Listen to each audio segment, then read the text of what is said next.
Bien, continuamos hoy con las herramientas de Edward de Bono para el desarrollo del pensamiento lateral. Vamos a ver hoy una herramienta que tiene por objetivo ensanchar la mente y que se llama CTF, considerar todos los factores. Vamos a considerar inicialmente una situación donde la planeación es crucial, porque esta es una herramienta que básicamente sirve para planeación. Estamos en un sitio en África y nos hemos trazado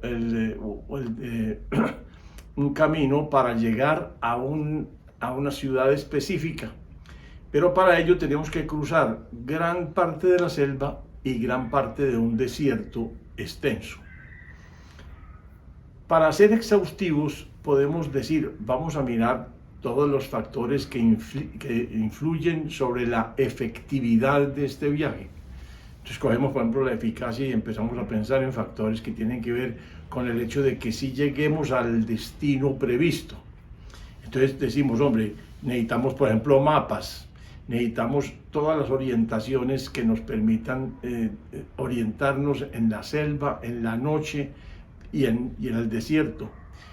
Necesitamos, por ejemplo, un reloj con una buena brújula y un altímetro que nos permite establecer a qué altura estamos y cotejar contra las señales que encontremos en los mapas y en fin. Tenemos que ocuparnos de las comunicaciones.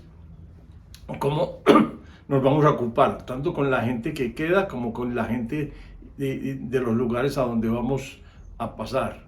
Entonces necesitamos comunicaciones telefónicas por radio, si es el caso hasta comunicaciones, si fuera necesario, hasta por señales de humo. Pero hay que prever todas esas comunicaciones.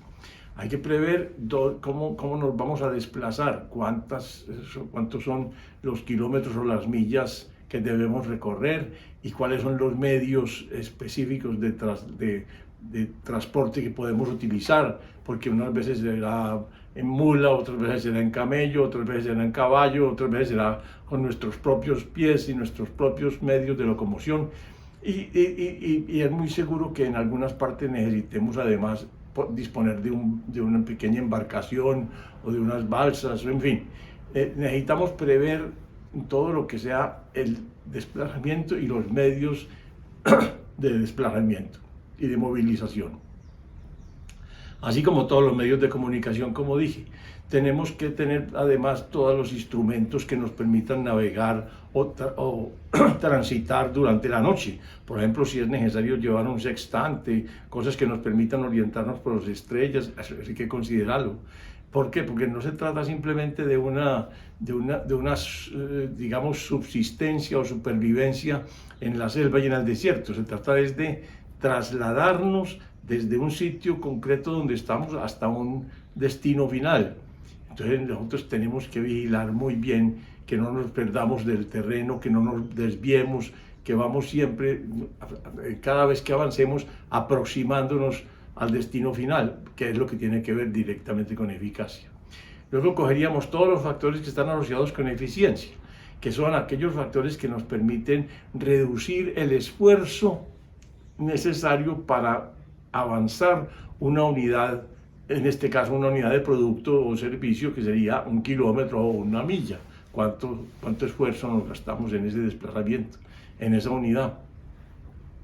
Entonces, en ese caso sí tenemos que consultar bien todos los insumos que necesitamos para mantenernos, para conservar la energía, para no deshidratarnos en el camino, para cubrir todas las necesidades, digamos, de salud y de mantenimiento y de energía, que son las cosas básicas para asegurarnos que la eficiencia en el viaje es importante y lograble.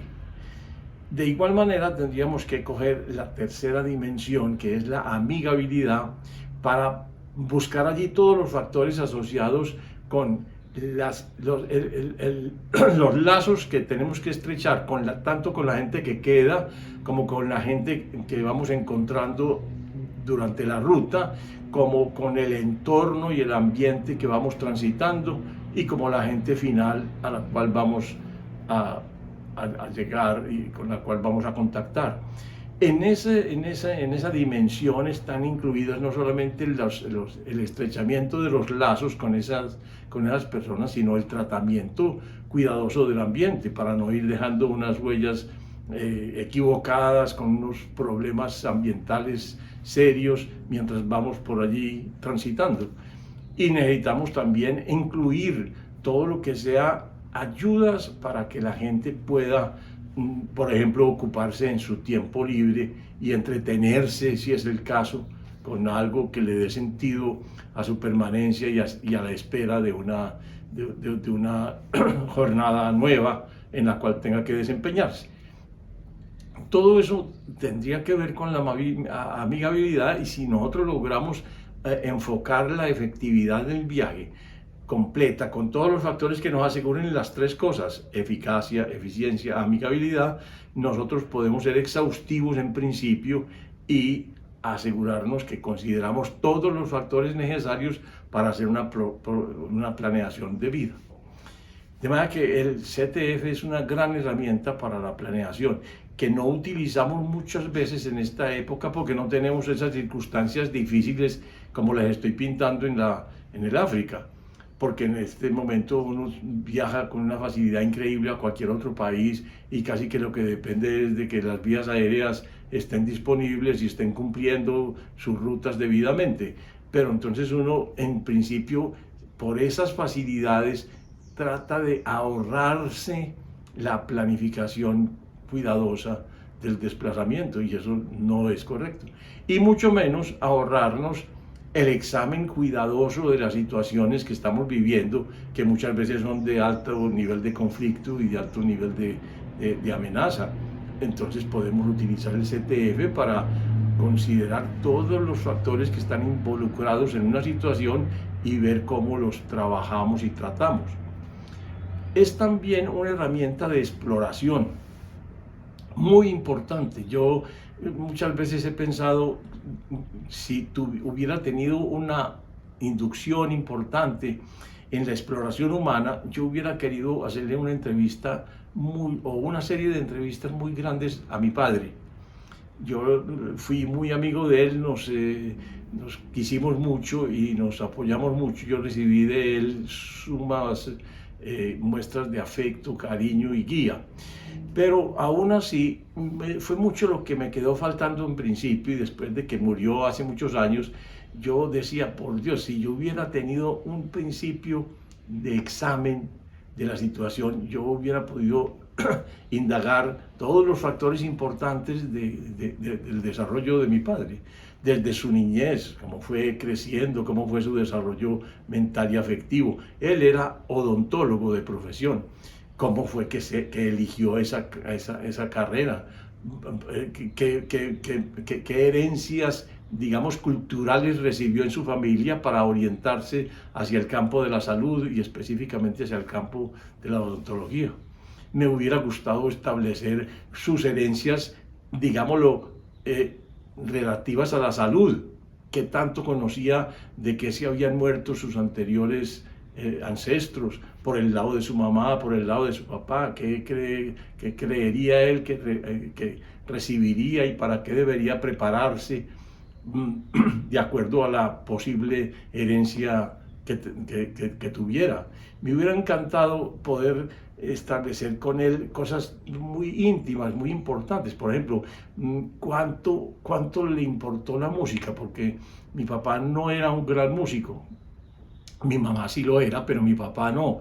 Y es que mi papá creció en una finca, una gran finca que tenía 3 climas: el clima frío, el clima templado y el clima caliente, porque era muy extensa.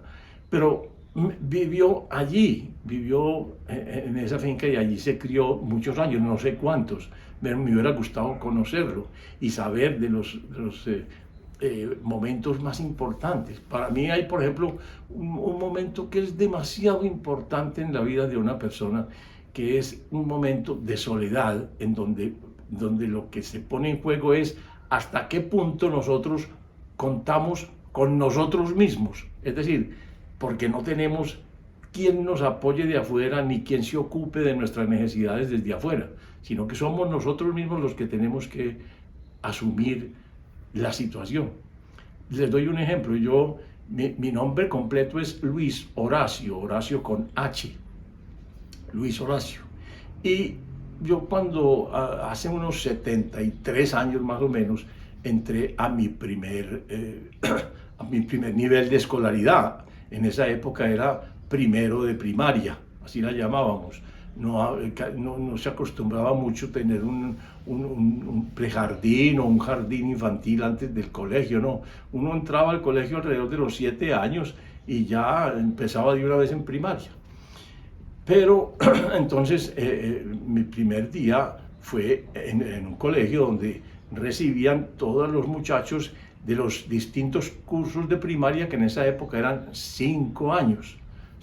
Quinto de primaria era el último año que uno hacía. Entonces resulta que en la primera sesión de todos nos filaron a todos los muchachos en un patio que tenía el colegio en la parte de adelante.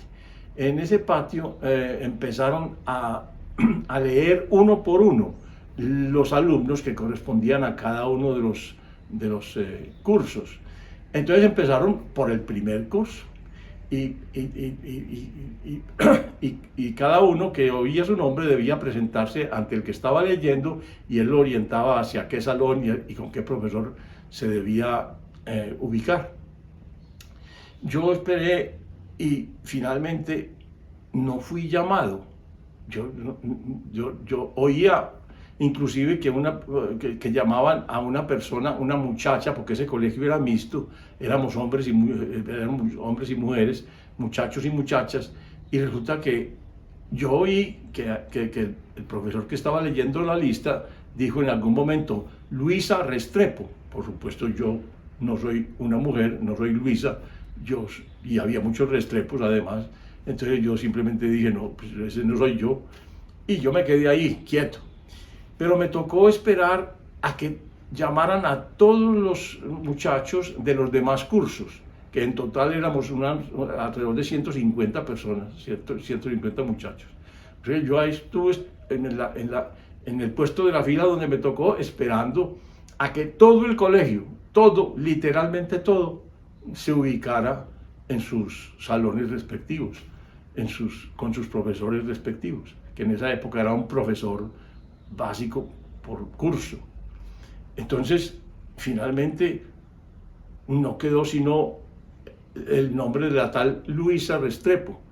De pronto el que estaba leyendo recibió como la ayuda de otro profesor que se vino a mirar qué era lo que pasaba y encontró que se llamaba era Luis H. Restrepo, y él estaba leyendo mal y había leído mal toda la mañana.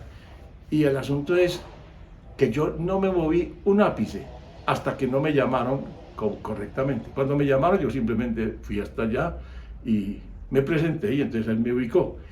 Pero ese momento para mí es demasiado importante porque un niño de esa edad, de unos 7 añitos, muchas veces no tiene los recursos para asumir él solo ese momento.